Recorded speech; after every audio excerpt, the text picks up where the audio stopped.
Recording in progress.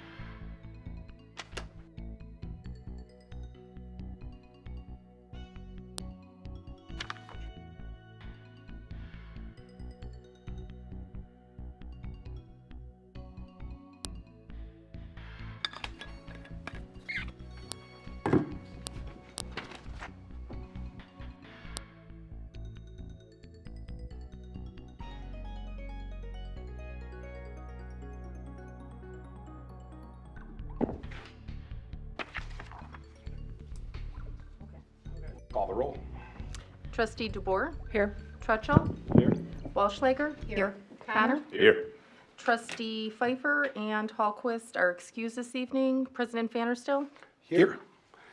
If you'd all rise for the Pledge of Allegiance, led by Trustee Wallschlager. I pledge allegiance to the flag of the United States of America and to the republic for which it stands, one nation, under God, indivisible, with liberty and justice for all. Anybody that would like to speak in public comments, please step to the podium. We'll find out quickly if someone's on Zoom. Nobody on Zoom. Okay. There's no one on Zoom. Anybody want to speak in public comments? No? Okay.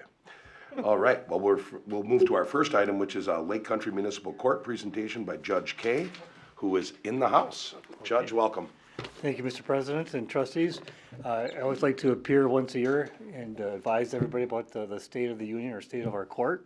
I passed out a letter that kind of summarizes the main events that happened this year. We are the largest joint municipal court in the state, 21 municipalities. City of Delafield joined our court about May-ish. They started coming to court. So it took a while to work through the successor agreements. You guys all signed those. But it's a project to get all 21 to sign the same thing and get it back to the clerk. So welcome to the City of Delafield. With becoming the 21st member, we went back down to 20 because Town of Oconomowoc and Lac La Belle Village merged together. So now they're one, so we're back to 20. So, but the same number of tickets go through our court. We have about 15,000 tickets a year. We have court Friday mornings at 8:15. We start promptly at 8:15, sometimes 8:17 if I'm a little bit late. But like last Friday, we went till almost 3 o'clock. So we get a lot of stuff done. Judge, can I ask a question just on the amount of members? I don't think it affects us that much. If something were to happen with the current court cases going against the Village of Lac La Belle, then it just goes back to being the 21 members. Yes. And, I mean, but it doesn't affect Hartland at all. Is that accurate? Does not affect Hartland whatsoever. Okay. And all that merger stuff doesn't affect you guys at all. So Okay. it's just between Lac La Belle and Oconomowoc. Oconomowoc. In fact, I have not officially yet changed my stationery yet because. Sure. Gotta Who wait- knows? Gotta wait for the lawsuits to kind of play out. I think it'll go through, but you never know until it's Yep. all over. Okay. So it's all good for everybody. Our workload is up a little bit, but we're able to process and get all the tickets Friday mornings. The budget you guys passed for the past year was about $2 million. No, I'm sorry, we collected about $2 million. Of that money, the court retained $381,000 approximately. That funds our entire budget. That pays for me, the clerks, the rent, the insurance, the copy machines, the bailiffs, everything, the whole shebang. So what that means to you guys is that we have not gone back for many, many years, I think some 25 years, we have not gone back to the municipalities and asked you guys to contribute to our court. So we earn that from each of the citations that we collect on. And if you go to my last page, every year I show you this. I love my little map, a little balloon chart. What happens with the money that we collect? Say a typical example of a fine of $124, 40% goes back to your municipality. We have to give these other percentages, 25% to the state. They get that for just being a state. I'm not really sure why, but they say that's the rules and we have to follow. 8% goes to the jail, so they get their percentage there, and 27% in purple. That's what we keep to run our budget. This year we had a surplus. We estimated at year end about $7,800. Usually when our audit gets done, they usually tell us it's more. So I'm not sure how much more it'll be, but it'll be probably, you know, maybe double that or up to $10,000. We put that into a surplus fund and save it for, you know, a rainy day, if we gotta buy new equipment. I think right now our mindset is that we'd like to keep enough available in case we hit another COVID year. So when COVID hit us, we were down a couple of 3 months. Most of the courts were down about 6 months, 7 months, 8 months. We were the first municipal court in the county to get back up and running. What that means is then the tickets are being processed, revenue's coming in, adjudications are being done, and the clerks aren't so backlogged. Other municipal courts, when they had that big backlog, they were behind for a good 7, 8 months until they got caught up. So we have enough in reserves for that, and there's some discussions about what to do with any excess, but operations is working on that. We meet once a month with our operations committee. Chief Misko is on there. Captain Panis is our chairperson of that. We also have City Chief James Pfister and Chief Michael Hartland from the Summit, and Torrin again, and Chief Daniel Newmer from the Village of Shaniqua.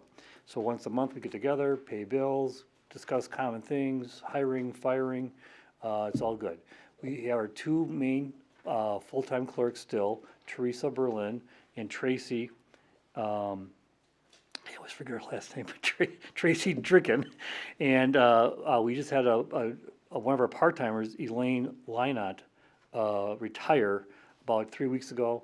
We've hired a replacement for her, and she's working out well. She's been there for about 2 weeks. And we also have Kathleen Milroy, our other part-time clerk. So basically, as the week goes on, there's always at least 2 clerks at the courthouse, a full-time and a part-time at least. Sometimes there's 3 people, but on Fridays, we have all 4 people there. Fridays are a big day. It's a cattle call. We got hundreds of cases going through, and you need basically 2 clerks in court typing down what's happening and 2 clerks at the window to do the receipts, and it works pretty good. A little shout out to Chief Don Weimer. He's also our administrative president of our group. So he kind of oversees the operations committee, and then once a year he develops a budget, and that's what gets passed out to you guys. Things are going well. There's no complaints. We've had quite a few trials. We had one last Friday with a Hartland issue, so we got that behind us, and things are good. I usually make a comment that many times we have pro se defendants, people who are representing themselves, you know, and what I find is that they just want to get up there and they want to point their finger at that cop and tell them, you know, did you really see me? Did you really see me go through that stop sign? Cop's like, yeah. Well, that's kind of it. So the point is, many times after those little short trials, I've seen the defendants, pro se people, walk out with a policeman, shaking hands, they're talking, you know, they're all good. You know, the citizens want to come to court and say their spiel, and they got to say it, and the police do their thing, and then you know, we work it out. So by and large, most of the people that go through court are pretty happy. We always have some disgruntled ones. We have 2 deputy sheriff bailiffs. Needed to mention, I don't know if you guys know him, but Chief James Schuyler, who had been the Village of Summit police chief for many, many years. He retired.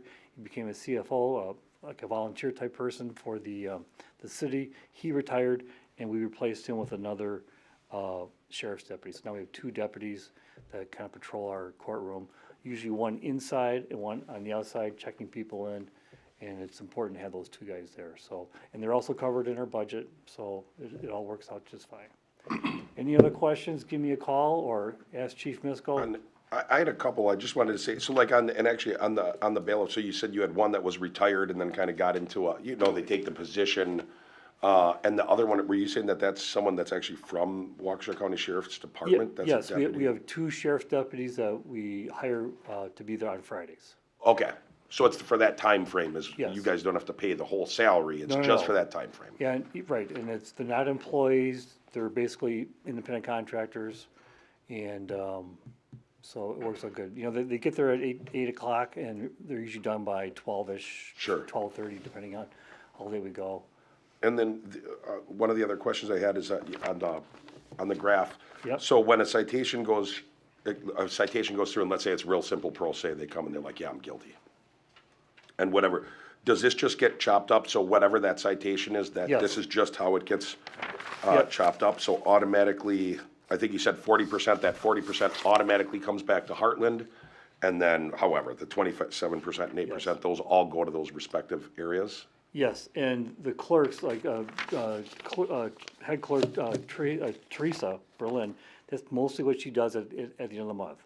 She'll get all the funds, she'll figure out what is the 27%, what is the 40%, and when we meet in our operations, then, has the checks available, the account has them all, typed up. So then, for example, you know, your Hartland representative, chief municipal, will bring back a check to the village for whatever, $2,000, $3,000.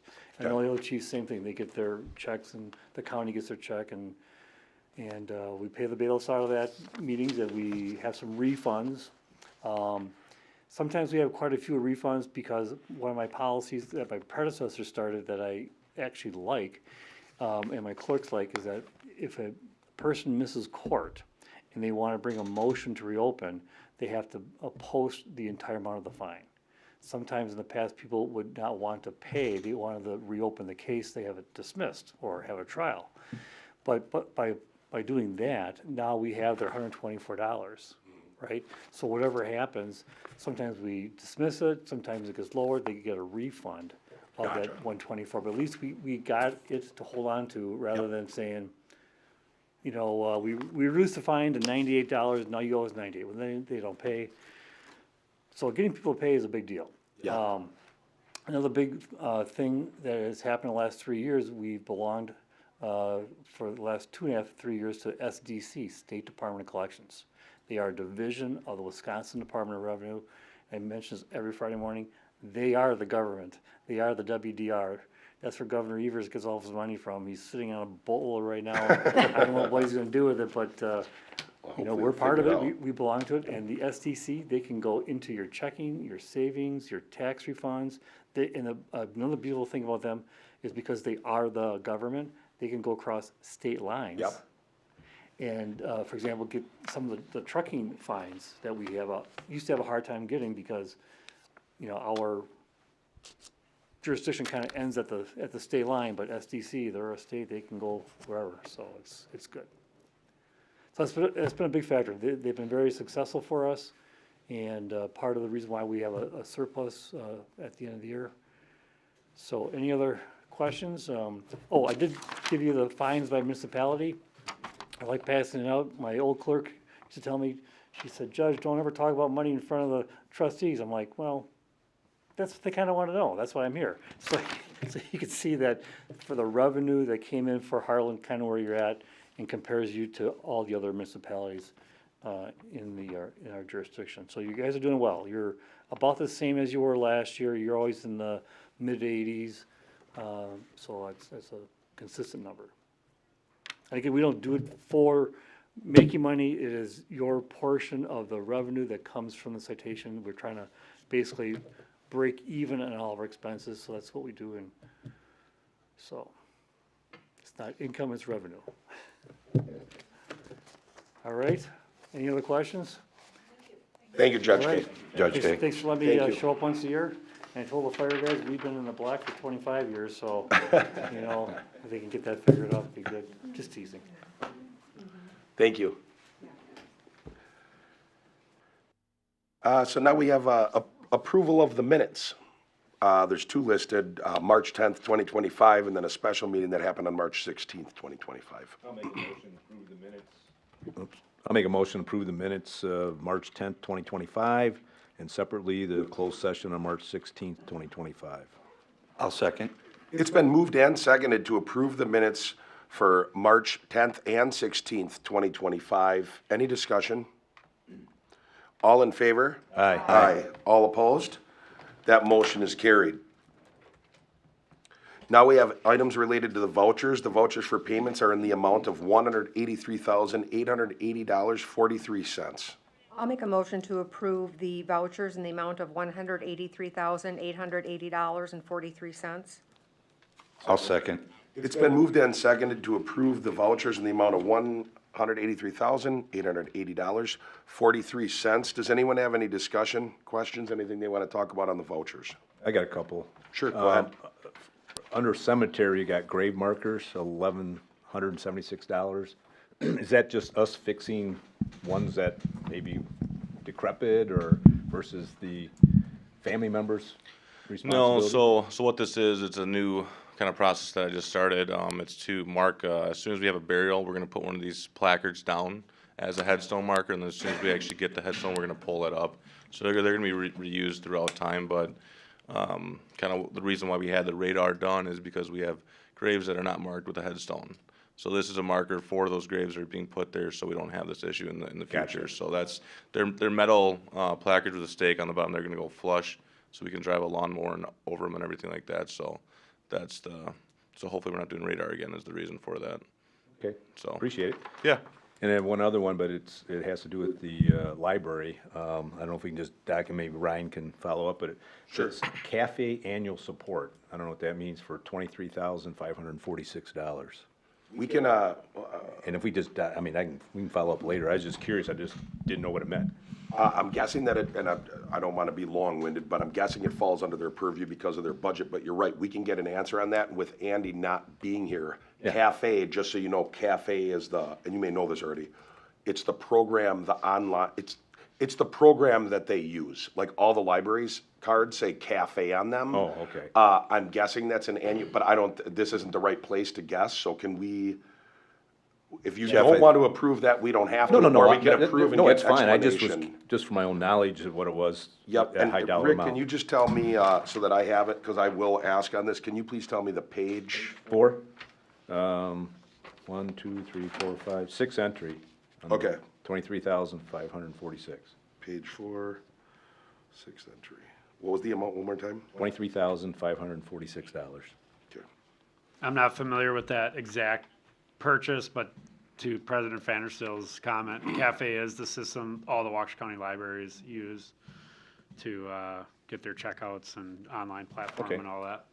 That's accurate, and I noticed that as well. That's a annual charge to the county, I believe.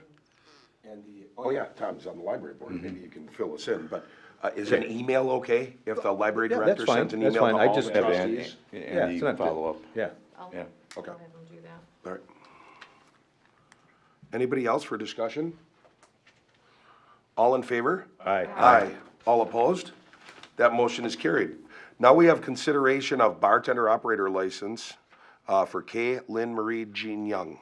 I hope I'm saying that right. She was going to show up today, either by Zoom or in person. She's not here. I don't know if Chief Misko wants to speak to his background check.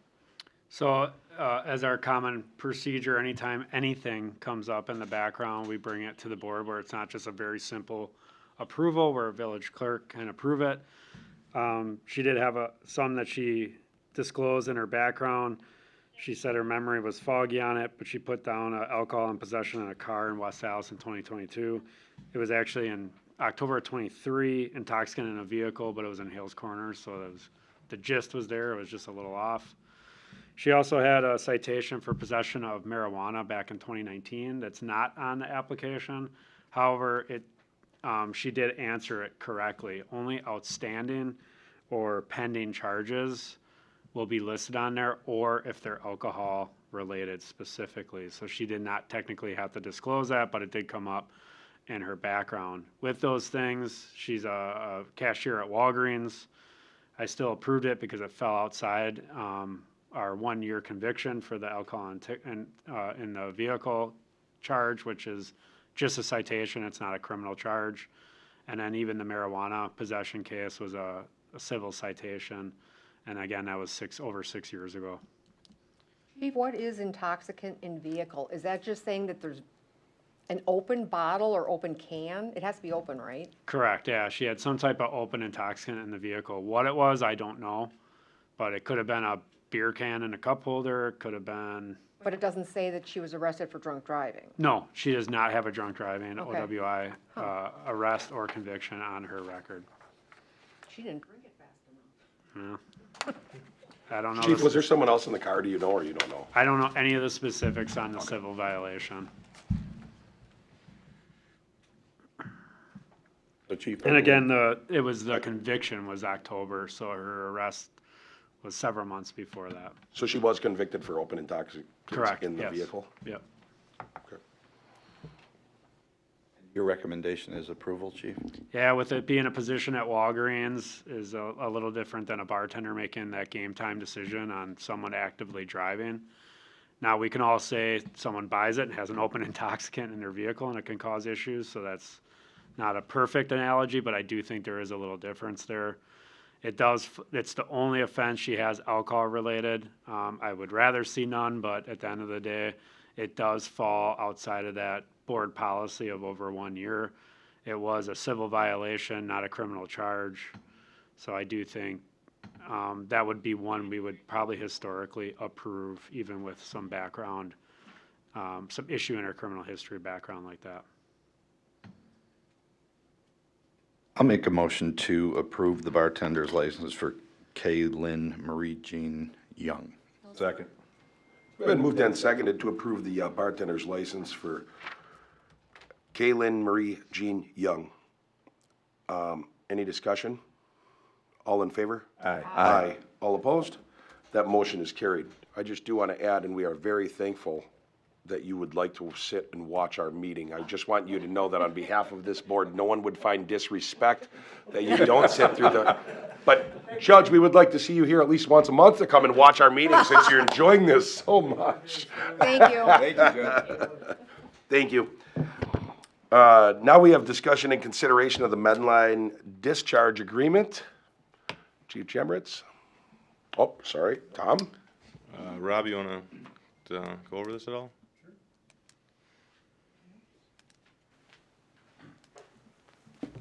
So for those who don't know, I'm Rob Minima, the general manager with Delafield, Hartland Wastewater. The discharge agreement, I believe you had in your packet, was the new agreement and the old agreement. So I'm just gonna highlight the changes, which are very few. As part of the commission sewer use ordinance, the approval process is for, myself to review it with the industry, for the commission to approve it, and then the Village of Hartland, Medline being in the Village of Hartland, for you guys to put your blessing on it as well. Been working with Medline for a few months. The existing agreement expired at the end of '24, and they had some changes within their facility. They were adding some product lines, and they weren't sure on their water usage, so I was giving them some time to finalize what they were doing, because we would need to adjust the DUEs if they had an increased water usage. It turns out that they added some internal optimization for flows and things like that, so they did not request an increase in usage. So the flow volume is unchanged from the previous agreement, which is 10,000 gallons per day. And just to stress, that's not a 10,000 per gallon per day hard limit, that's a monthly average, so they can go over that 10,000. It's based on a calendar month average for that 10,000 gallons a day. So they could have 15,000 one day, they could have 0 another day. As long as that average is not above 10,000 gallons a day, they're within the agreement. And that's how it was in previous agreements as well. So that has not changed. The sampling requirements have remained the same. Medline has been, haven't had any issues with them. Very few violations of the permit at all from a flow standpoint and from their testing that they have to do. The fee schedule had not been changed since when they took over from the other facility. I can't remember the name of it. But the fees, the renewal fees and the surcharge fees were essentially unchanged for 15 years. So we did update them, updated the fee schedule. It's just our cost of submitting the fees, submitting the invoices, things of that nature. And also the exceedance fines were increased as well as part of the new agreement. The only thing that I'll point out that was changed from a permit and a chemical standpoint is the chloride limit. The chloride limit in the initial agreements with Medline was 500 parts per million. In the most recent agreement that expired in '24, it was reduced to 400 parts per million, and I think there was some concerns with our permit, our wastewater permit, because we have to monitor our chlorides that we discharge from our wastewater facility. Medline had requested to go back to the 500 parts per million number. I spoke with DNR, Wisconsin DNR, my DNR people that I know, and based on our permit, and there is no detriment for us to go back to that 500 parts per million level, so I did that in this new agreement. No detriment to our current permit or our future permits. Our chloride levels that we are discharging now have been fairly stable, and did not see any issues from my standpoint or from DNR's standpoint with that moving forward. So that's pretty much it. This agreement will be a 5-year agreement. It will expire December 31, 2029. And that's about all I got for you. You have any questions at all? I only had one question. I think you answered it because I caught on here where it expired December 31st, and obviously we're in March, but it was that unique situation you were allowing them to make Correct. some and- modifications, and that what delayed it from? Correct, and part of the, if you look in the fine print, any agreement stays in effect if you know, Right. it's being negotiated or whatever, stays in effect. And the other thing I want to stress too is that this new agreement is not a hard in place, you know, once this is signed and set, it's set for 5 years. If they have any significant changes in volume or strength production or anything like that, we have every right to reopen this agreement at any time. You know, if their flows suddenly increase, then they're gonna owe DUEs, or if their characteristics change, their wastewater characteristics, then that would obviously also cause us to reopen this agreement with Medline. And they're aware of that. I say they've been very easy to work with. So just to make you aware that this agreement can be reopened at any time if our permit changes, you know, from a DNR standpoint. If our permit changes, that we would have to reduce something that they're sending to us, we could reopen that as well, so. Thank you. I'll make a motion then to approve the Medline discharge agreement as stated. Second. It's been moved and seconded to approve the Medline discharge agreement. All in favor? Aye. Aye. All opposed? That motion is carried. Now we have discussion and consideration to award Visu Sewer the 2025 sewer cleaning and televising contract for an amount not to exceed $30,000. All right, so what we have here is our annual sewer cleaning and televising contract. Every 3 years, we clean the entire village. It's on a cycle in that regard. And we do televising usually of our utility project the year prior, so we know of issues prior to going to that utility project, so we can wrap any sanitary issues in with that. Got 3 proposals. Visu Sewer came in at the lowest again, 42 cents per linear foot, $1.35 per foot of televising. So I took that to kind of limit my contractor down. I didn't disclose it with the contractors, but again, like last year, we televised the marsh out on Cottonwood, and in between Highway 83 and Cottonwood, there's a marsh that has an interceptor running through it, and it actually runs all the way up to Hartbrook Park. So last year, we had that televised as well because we are in Four Winds. Four Winds has all plastic pipes that have been televised in 2020 and 2019. So I don't expect many problems in those areas, so I don't want to televise areas that have recently been televised. So this kind of gives us the opportunity to not explore, but look at areas that haven't been touched in a really long time. Kind of like we saw with the 83 water main. We want to look at those areas that are not favorable for having pipes through them or joint separations or anything like that. So we found some issues kind of in what we had last year. Nothing too drastic, but I'll be putting that together in the CIP for an area to be fixing those problems as we come about them. But I had to work with Visu Sewer and get maps drawn up and go out in the field and kind of get pricing and stuff like that from them. That's why I didn't do with all three contractors, just because of the amount of time it takes to go over a proposal like this.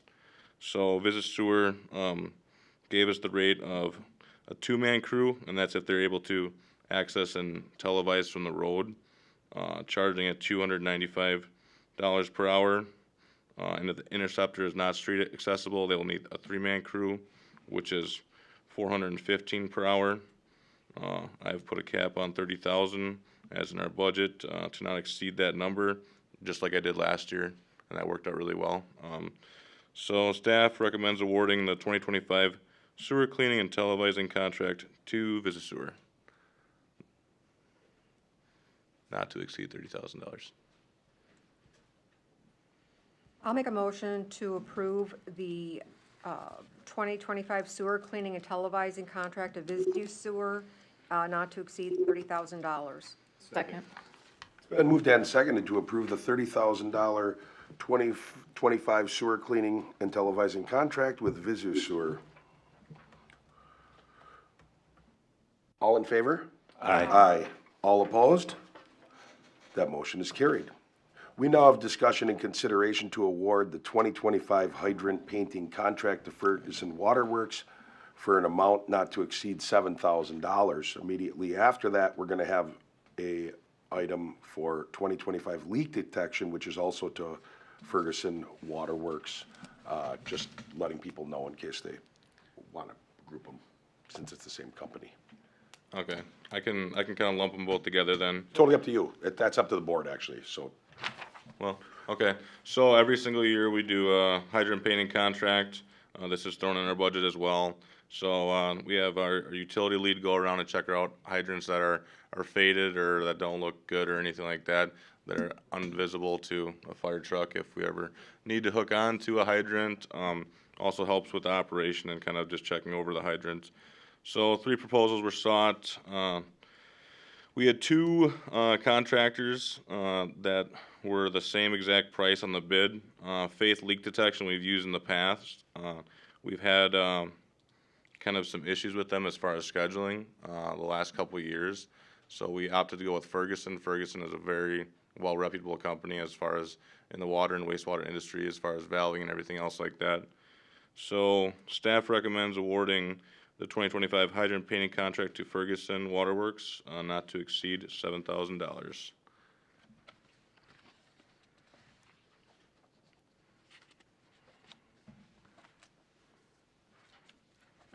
To address both of them? Up to, if the board wants Tom to just keep on going and Yeah, then take I them can up roll with together, it. because they're both gonna be for the same company, or we can take it one at a time. I'm fine with that.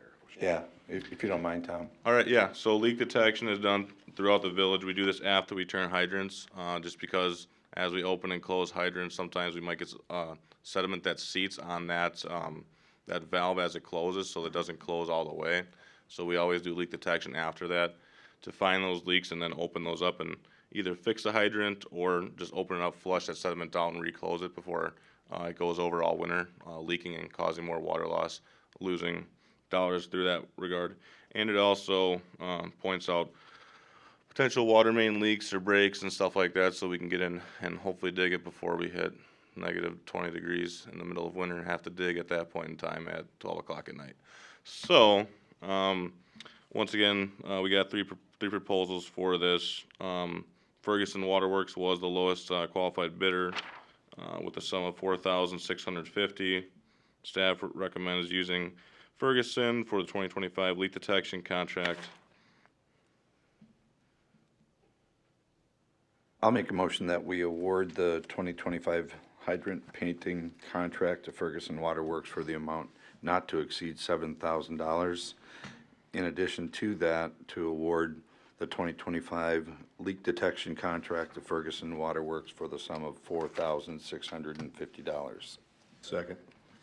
It's been moved and seconded to approve the 2025 hydrant painting contract to Ferguson Waterworks in the amount not to exceed $7,000, and to award to Ferguson Waterworks the 2025 leak detection contract at a sum of $4,650.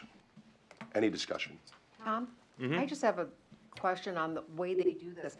Are they gonna go out and actually, for the leak detection, do they check every single fire hydrant? Yep.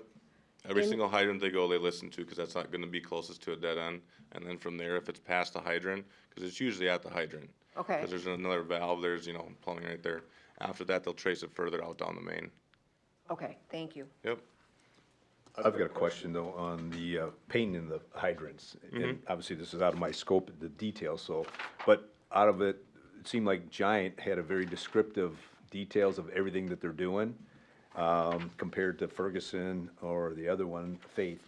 But question is that the same criteria that's normally done? Like they'll state in here that they'll use abrasive blasting where need be, where nobody else does that, but you guys, that's a criteria, you guys have like a protocol that they do? Yep, yeah, it's basically sent out in a standard letter of, like a qualification of kind of the painting, so. Part of the RFP, Yes. request for proposal. Okay, all right. Thank you.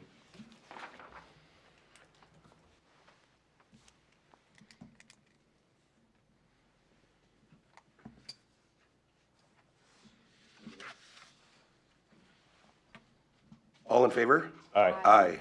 All opposed? That motion or motions carry.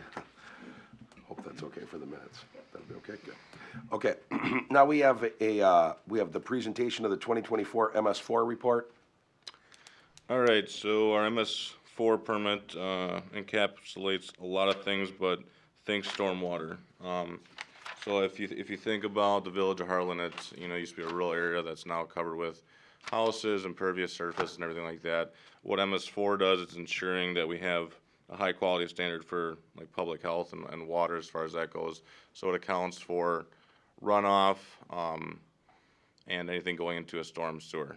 So, what this really does is it's looking at TSS, which is total suspended solids in the watershed, which is also calculated into total maximum daily load. So that's basically how the report is encompassed. But everything that the village does for this effort is street sweeping, catch basin, vacuuming, leaf pickup, brush pickup, pond inspection, and reporting illicit discharge, SWIP inspection, which is a stormwater pollution prevention. That's done at our DPW yard, so our salt dome and everything like that. We have an inspection done of the dome, making sure that we don't have runoff in any areas, pollutants getting out into the waterway. Erosion control permitting with R&M and Scott, calibration of our salting equipment, making sure we're not putting too much salt on the road, a spills plan. The pet waste stations are even looped in on this. Nixon pond dredging is a big portion of this. So basically the whole works of this is trying to stop sedimentation from getting to the waterways, to the rivers. It's that phosphorus loading that we're really looking out for. This permit is reviewed annually by R&M as well as myself and staff, and looked over and needs to be presented to you guys and signed off on for the annual report. But yeah, it's a 62-page document plus another 157-page document. Trying to sum it up the best that I can, because there's a ton of things that we really do with this. Just leaf pickup in itself is pretty taxing on our guys and stuff like that, as far as that, and even just street sweeping are probably the biggest things, keeping those drains clean. Waukesha County does our education portion for this, so they did 66 different outreaches throughout the community trying to keep those drains clean and open, educating people about retention time, and basically the biggest thing is keeping those solids out, so trying to get those solids to collect and remove them, haul them out to a landfill, getting the clean water to rise above and go out into our watersheds. So just trying to stop phosphorus, algae blooms and everything else like that from hitting the Bark River. So if you guys want the detailed 157 pages, Good reading. anytime you guys want, it's up in my office. I've read through it multiple times now. So, but yeah, just a presentation of that. So, and all those things as far as the numbers and the tonnages we collect and everything is in this report as well, for leaves and everything else, so.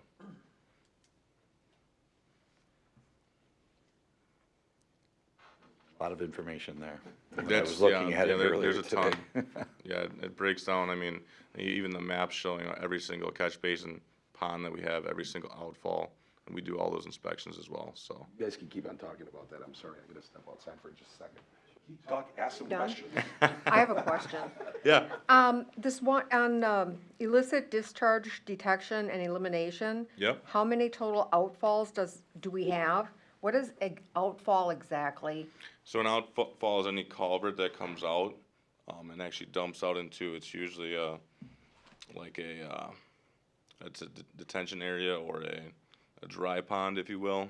It's a ditch line or swale, or like the one at the DPW shop, is what I'm thinking of right now. That one goes out into the marsh.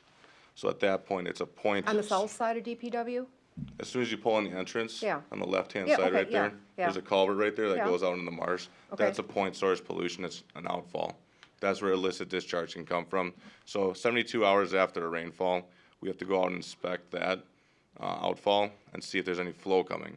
If we have flow coming through those when there's not rain, it's coming from somewhere. So contractor might have tied into that piping, they might be putting stuff that they don't want to give. Delahart over here, Rob might see and, flag them on, so they might stick it somewhere else, is the thought process. So it's making sure those pollutants aren't going into the waterways. Because it says we have major outfalls, we have 24 of the 170. Do you have to Yep. check those every time we have major rainfall? No, so it's an inspection is done once a year. Oh, okay, I was gonna Yep. say, holy cow. Yep, that's in the spring, but it has to be done 72 hours after a rainfall. We don't want to go out there and inspect when it's raining because we're supposed to have flow in at that point. So it's seeing it during that dry period. If we have flow coming, there's an issue, and then it's finding that issue and tracking it back, and seeing where it's coming from. Okay, thank you. Yep.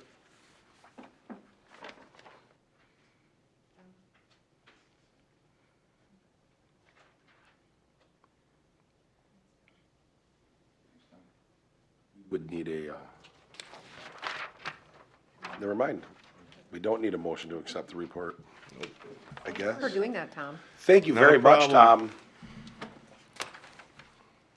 We now have announcements. Tom? Hi. All right, so I did send out some information regarding Highway 83.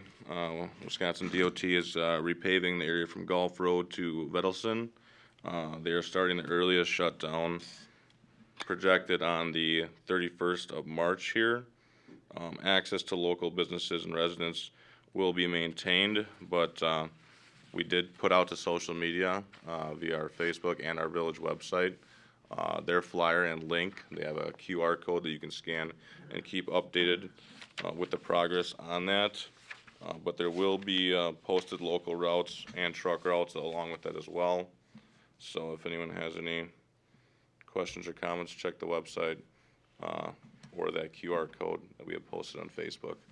So along with that, we have our utility contract, which is going to be starting here shortly on West Capitol. We're trying to get our portion of roadway done on West Capitol prior to 83, working on their portion of roadway that it's going to be affected by West Capitol, and also get that done before hometown and everything else in the summer here. So because that portion of road wasn't slotted for this year, we were going to be doing Cottonwood, but we held off on Cottonwood because there might be things happening on that chunk of roadway. We're doing a utility contract right now, and then we're going to be paving it this year too. We usually don't ever do this, but we're pushing West Capitol first. So on the 7th of April, we're going to start seeing road signs and stuff like that out on West Capitol. This is not going to be a full road closure or anything like that, but there's going to be barricades and stuff working on either our storm catch basins there, our valves, or our manholes there. So that's So just to add, so at no time there will at no time be a full road closure on West Cap. correct. Okay. There's going to be diverted lanes during that time frame, but they're going to have the signaling up for that, and that's just going to be for one portion of the project where they have 3 valves that are all right next to each other. So it's structures that are conveniently placed in the same spot. So other than that, still looking for summer help. If Are you know doing anyone. that? Huh? Good? Doing okay on that, or? No. Oh, okay. No, we have two coming back. Unfortunately, a lot of our crew from last year has all gotten internships, and they're field of choice from college, so good for them. But we're looking for the next regime, per se, if you will. So, 18 and older? yep, 18 and older, Okay. driver's license. Yeah, we'll train, so, thank you. All right, so far, this month we are 10 calls over last year at this time, which will, right now is putting us at 46 calls over last year. Since the 3 new guys have been in place, we've only had to give away 1 call for service so far.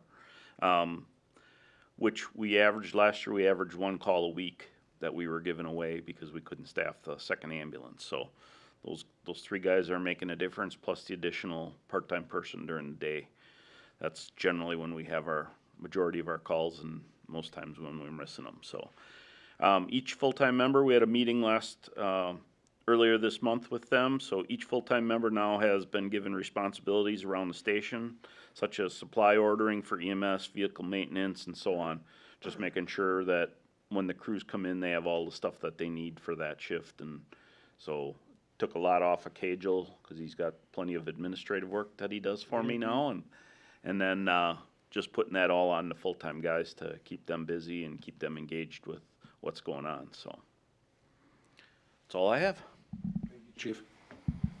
And just to add on that, pretty much been also working with each one of them, making sure that they're doing the roles in the correct manner, making sure that they're budgeting items if we are having to order things to get stuff done around the station, keeping it within our budget limits that we have for the department, and providing them more insight on future. Like if you need something, bring the attention to us. Always say bring a solution, not just a problem. And that usually it seems to be working pretty well with them. They're all feeling really receptive on it and taking their responsibility seriously. So that's all I got. Thank you. Got a couple quick things. We all actually met with our new chamber director for the street dance last week. Just one thing to note, they are looking at doing the street dance, however, it will not be in July. They're looking tentatively for August 23rd. So that will be a little bit of a change.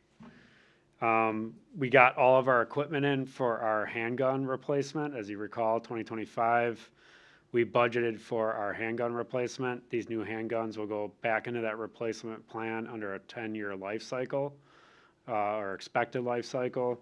These also were upgraded with those red dot optics, and we'll be starting that transition actually tomorrow. So I think we have 4 different days that we'll transition the entire department over to that new system. We also met with our Washington County Communications Center. We're going to have a pretty significant upgrade in 2028. The downside of that upgrade is all of our current radios will not work on that new system, and that's just how that kind of goes with technology. So there will be some costs related to that, and all I got to say is radios are not cheap. So that would be both police, fire, and DPW radios that we'll have to see what that's going to look like for that upgrade in 2028. So good thing is we got some time. Bad thing is there is going to be a cost, and it is going to be unavoidable. They're putting Those are the same radios that we had for like, how many years? Yeah, That so when we went to this system? I think when they went to the P2 digital system, I believe Hartland purchased in 2016. It was before I got here. Yeah. But that's what Radio Services had advised me. So yeah, these are going to going on that 9-year cycle for now, but by 2028, obviously they'll be at that 12-year mark. And Estimate? what's that? You have an estimate? So like the portable radios that I carry on my hip for all our officers, the one that they're looking at right now, they're forming a radio group to kind of look through everything to make sure it's, 1, going to be compliant with the new system, and then 2, be a piece of equipment that works well for all the different protective services and DPW and all of that. For that radio right now, I want to say it's $7,000 to $8,000 per radio. You guys could, I just think it's a good idea if you guys got that number together for the board, because that's gonna be a big one for us to look at in September. Yeah, I mean, even to start gearing up for. So the But if you radio could, together- radio services and WCC is putting that radio group together, and they're going to go through that. The other hope is that Motorola will offer some type, or if Motorola is the chosen provider, which they have by and large the most radios that will be compliant with the system, that they'll offer another bulk purchase discount, especially if you're seeing all of Waukesha County, potentially even Milwaukee County, going into this together, similar to what we did back in 2016 with that digital system upgrade. Another thing with the radios is they're adding other upgrades. Motorola is definitely in business to make money, unfortunately, but they're looking to add LTE and Wi-Fi to the radios so that we have radio accessibility in big structures such as schools or large corporations. If we could get either LTE service / or more so in those environments, Wi-Fi. So it'd be an arrangement like our schools would, we work with them to get onto their Wi-Fi platform. Unfortunately, there's monthly costs associated with all of that. So that's all something that radio group's got to work through to see what we're gonna look like here in the future with how these radios end up operating. And then the last part of it is also in our 2025 budget, we had one squad car for replacement. It came in way early, which is surprising because that's usually not how this works. The last one we waited for almost a year before it came in. Ford must have caught up because we got caught off guard with a car getting delivered to us. So we have that one car that was replaced. That was an 8-year life cycle car. And then again, it'll go back into the replacement plan as an 8-year expected life cycle. And we just got it back Friday from our vehicle outfitter. Good.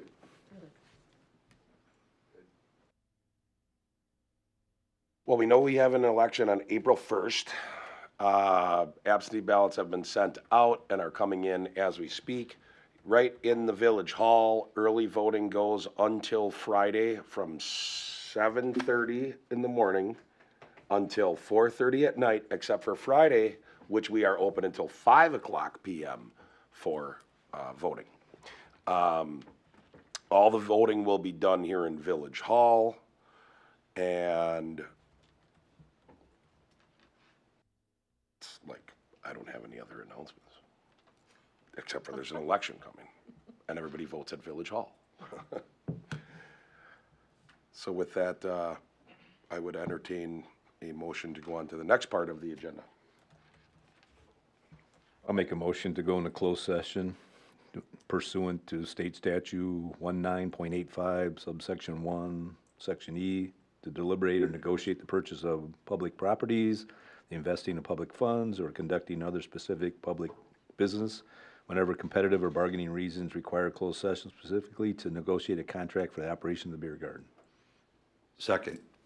It's been moved and seconded to go into closed session pursuant to 19.85, section 1, subsection E, to deliberate or negotiate or purchase the purchase of public properties, the investing of public funds, or conducting other specified public business whenever competitive or bargaining reasons require a closed session, specifically to negotiate a contract for the operation of the beer garden. Excuse me. This would demand or require a roll call vote. Trustee DeBoer? Trutchell? Yes. Wallschlager? Yes. Connor? Yes. President Vanderstill? Yes.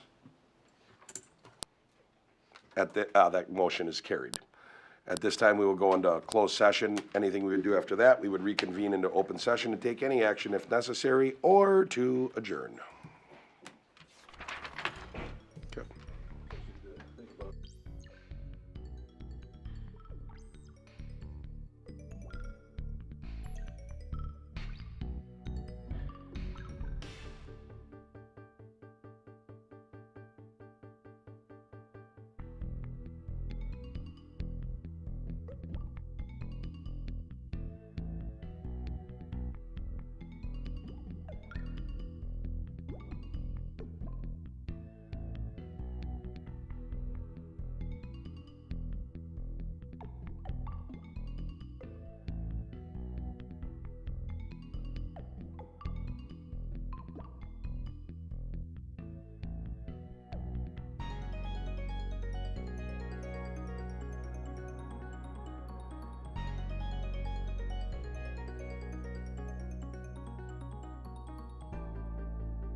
And here we are in open session, after our closed session. So the things talked about in closed session, Trustee Connor is going to go over the list. All right, Go so, ahead. so based on our discussion in closed session, I want to make a motion to approve the agreement between the Village of Hartland and Beer Snobs for the operation of the beer garden at Nixon Park, with the adjustments and discussions on food, equipment, gross sales, payment terms, signage, licenses, mowing and cleaning. Yep. Say that one more time, I'm Go ahead. Sure, sure. She's got to type it out. Okay, so Start with the food. food, equipment, gross sales, payment terms, the signage, licenses, mowing, and cleaning.